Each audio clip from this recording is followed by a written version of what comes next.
So I originally wanted to give this video like a Watch Mojo kind of vibe. I wanted like a whole setup and just having myself do a white narrator guy voice being like, "This is my top five picks for the top five things I beat my meat to," or something like that. But you know what? We're just gonna do it like this.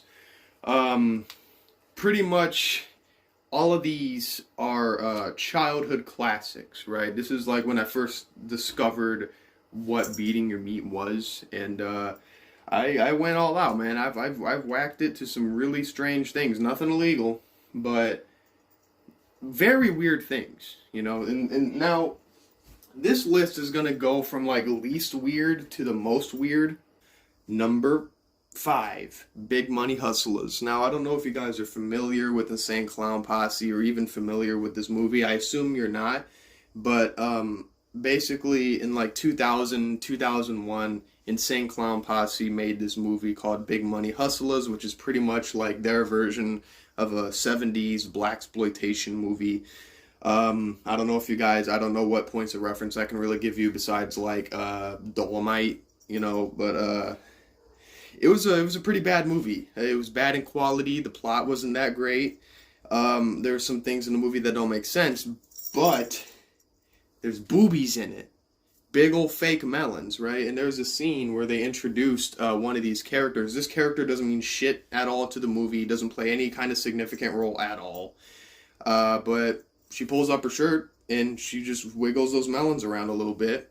But that's not even the only thing that happens in this movie that I was whacking it to. So there was a scene. So Shaggy Two Dope, the skinny guy of ICP, he plays this cop called Sugar Bear.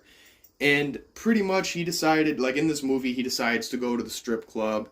And there are these all these other girls with their boobs out and, you know, dancing around, whatever. And then there was this morbidly obese woman coming onto the stage. And pretty much instead of Shaggy taking a liking to any of the other girls who weren't that bad looking, his fucking jaw drops when he sees this beach ball, this rotund woman walking around, and like her boobs, like, look, I don't know how to describe it, but like it was haunting when she was jiggling them, right? It was crazy. But pretty much he takes her back to her place or something, right? And pretty much he's feeding her snowballs while he's straight up like diving in it like a fucking swimming pool. And it pretty much would cut to Shaggy pretty much slamming some cheeks to Violent J, the wide one of Insane Clown Posse, and and Twisted pretty much terrorizing the fucking city of New York and like blowing shit up and stuff. And you know, I was kind of whacking my meat to Shaggy clapping some cheeks. And I find that a little bit weird. And I listened to the DVD commentary where Violent J kind of talks too much, and he said that apparently Shaggy was actually beating up some cheeks. I'm basically watching a porno. And yeah, it's just it was you know, I mean, it was free access to stuff. I didn't know what the damn, well, I knew what the internet was. I just didn't have access to it. And so, you know, I mean, there's that. Number four, Malibu's Most Wanted. So I'm not very sure if you guys are familiar with Malibu's Most Wanted, but it's a pretty, I think it's a good movie. It's about this overprivileged wigger white kid whose dad is the governor of California, and pretty much like the main character, the wigger kid, he's he calls himself B-Rad in the movie, and pretty much like he walks around with the swag of what a cartoon character thinks that an urban person is. Like he's walking around, he's going for real. His voice is kind of annoying as fuck, and he's not really about street shit. But what happened was there are these his dad, the governor, pretty much he was trying to win this election, right, for to become the governor next year or something. And B-Rad was kind of messing it up with his Wigga swag. He nobody really liked, you know, he was pretty much fucking the whole thing up. And one of his dad's workers pretty much hires these two black dudes to fucking pretend that they're from the hood to scare B-Rad into being white. Now, one of the black dudes that was hired has a cousin, and I think she was from Scary Movie 2, but pretty much she got some cheeks, bro. She got cake.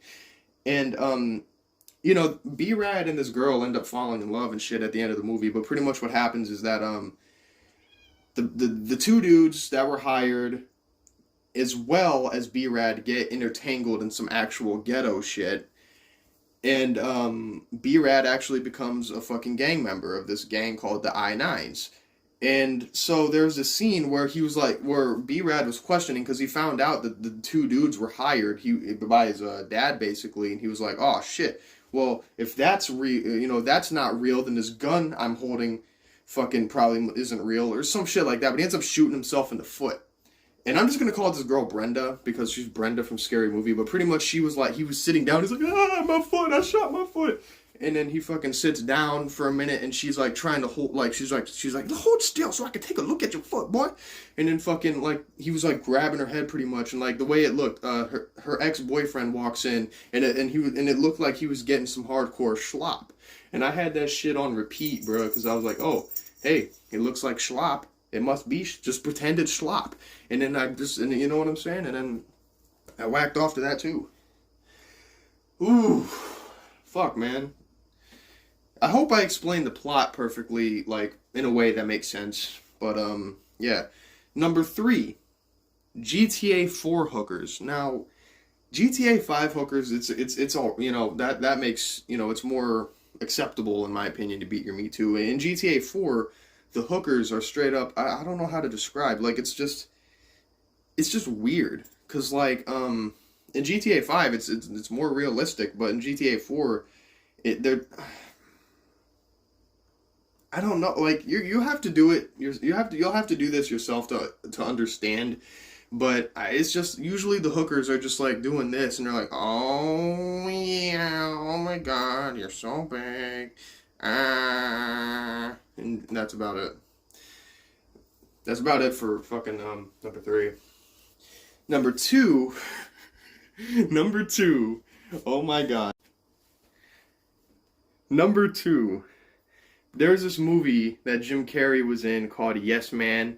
Pretty much, Jim Carrey was seeking help, like some self-help, and he ends up, like, fucking going over to this guy's TED Talk, and this guy was like, hey, you know, you gotta start saying yes to things in your life if you want things to be better, right?